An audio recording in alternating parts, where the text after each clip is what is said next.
కదా స్నానం చేయడానికి వెళ్తుంది. అప్పుడే జారిపై కింద పడిపోయి ఉంటుంది. ఇంకా తనకి కళ్ళు కనబడుతూ ఉంటే అంటే ముందు తనకు కళ్ళు కనబడవు, ఇప్పుడు కనబడుతుండే. ఈ విషయం తన హస్బెండ్కి చెప్పాలని వెళ్తూ ఉంటుంది.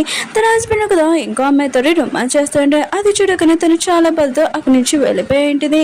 ఇంకా గుర్తు తెచ్చుకుని తన హస్బెండ్ కదా అమ్మాయిని తెచ్చినప్పుడు నీకు ఎల్పిన్ నేచర్గా ఉంటుంది, కళ్ళు కనబట్టలేదు కదా అని చెప్పి ఉంటాడు. ఇంకా తన వైఫ్ మాత్రం చాలా కోపం వచ్చింది. వీళ్ళిద్దరు పని చూద్దామని చాలా కోపం కత్తిరి పట్టుకుని వెళ్ళింటుంది. ఇంకా అమ్మాయిని పిలుస్తూ ఉంటుంది. కోపంతో కత్తిరి ఉంది కదా పొరాలనుకుంటుంది. ఇంకా అమ్మాయి అంటే నువ్వేం చేస్తున్నావు అని అంటుంది. లేదు నా డ్రెస్ ట్యాగ్ ఉంది కదా అది కట్ చేయడానికి నీ హెల్ప్ కావాలి, నా కళ్ళు కనబడవు కదా అని అంటుంది. తన హస్బెండ్ కదా మెల్లగా వెళ్ళిపోతూ ఉంటాడు.